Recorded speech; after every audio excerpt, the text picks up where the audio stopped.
This past Memorial Day, I did something so out of my character. It is so unlike me that if my mom found out, she'll probably check my temperature. I did nothing. Literally nothing. No family trip, no work, no camp, nothing at all. I thought I was giving myself some quality time to rest, but no, that's not what happened. I felt terrible.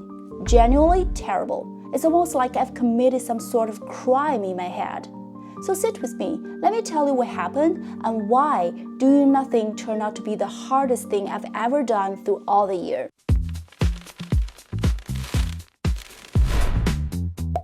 Okay, friends, so first of all, let me give you a little insider view of how Asian moms operate for long weekends.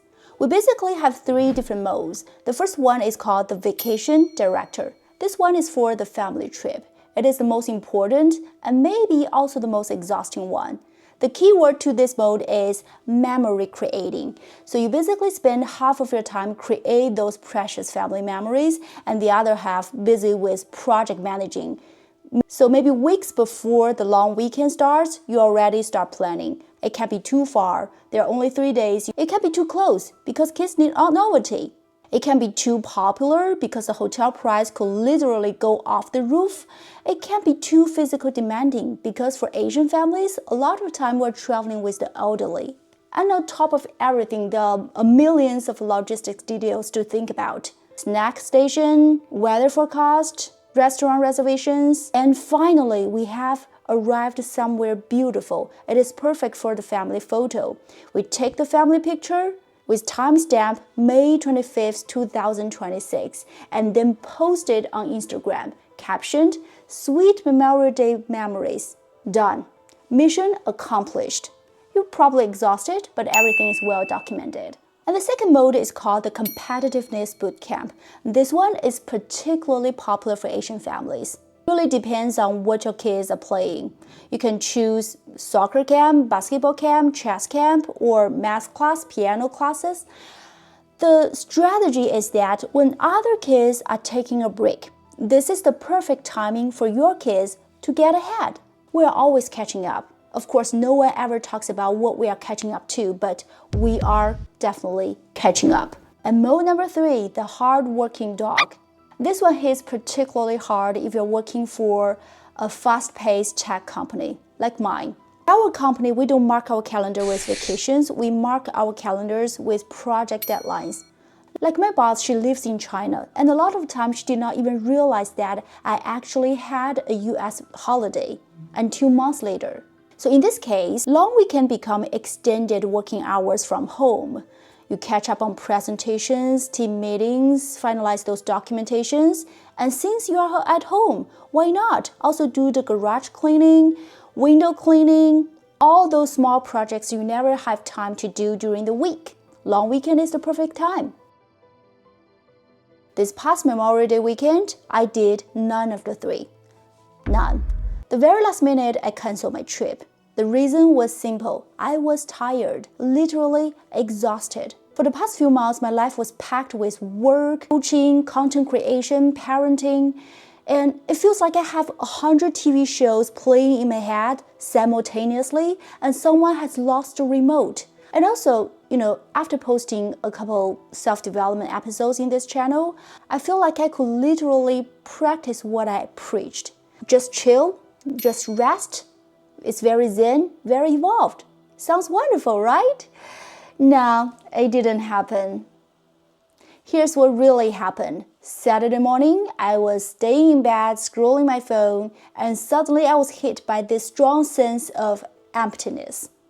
It feels like after watching the last episode of Friends after 10 years, and you feel like, okay, what's next? And then came the guilt.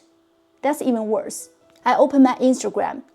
Huge mistake, by the way. I saw that someone was already hiking, someone was waiting at the airport to go somewhere really far, and someone got ahead of game, already posted those sweet family memory video. And that's when that voice showed up in my head.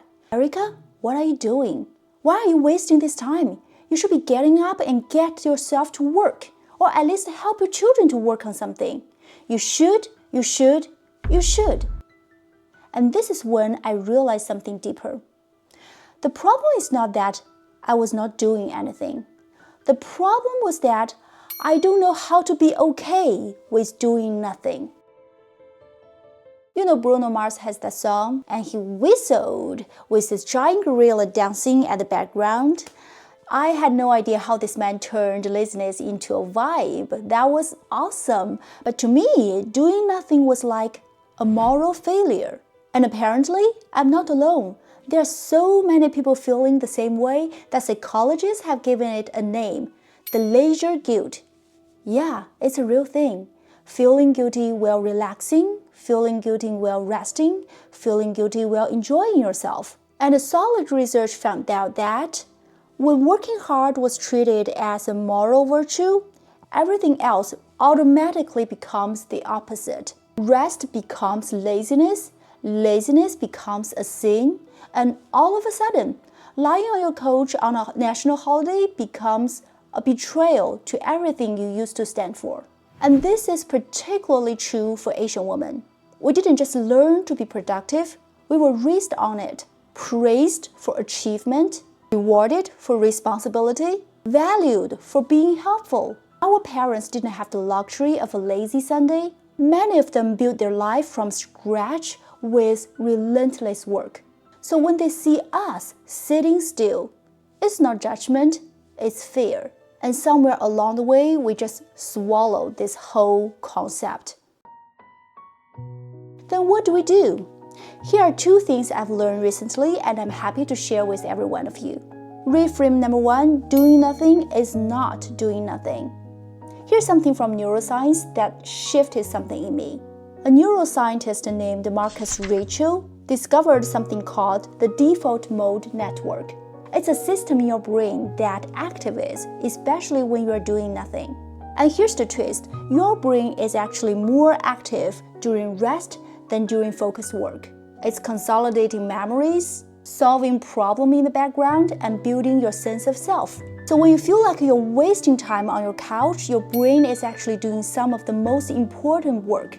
Just think about a laptop. When you're not actually working with it, there's still a lot of things happening behind the scene. It's upgrading its softwares, back up the documents. So in that sense, stop calling it doing nothing. We can call this time recovery, maintenance, what it actually was. Reframe number 2, start small with doing nothing. And the idea behind it is simple. Don't go from non-stop hustle suddenly to full stop. That's what I did this long weekend. It didn't work well. In fact, it's worse. Instead, build some small blocks of rest into your regular life. 15 minutes, 20 minutes, set a timer. And when that feeling of guilt shows up, I know it will. Just notice it. Don't fight it. The goal isn't to become a different person overnight. It's to build a new relationship with rest, one small moment at a time. Okay, so if you were like me, spend this past long weekend doing absolutely nothing and feel guilty about it, I want you to hear this. You weren't wasting time, you were recovering. You weren't falling behind, you were recharging. And the next version of you, she's being built in these quiet moments. Okay, now I have a question for you. Drop it in the comments. What is one thing that you feel guilty about not doing? I want to hear the real answers, the messy ones. Because I guarantee you are not the only one. If this episode resonated with you, subscribe so you don't miss the next one. Also, share this with the friend who cannot sit still on a Saturday. She needs this. America, this is Offscript. I'll see you next time. And until then, give yourself permission to do a little less.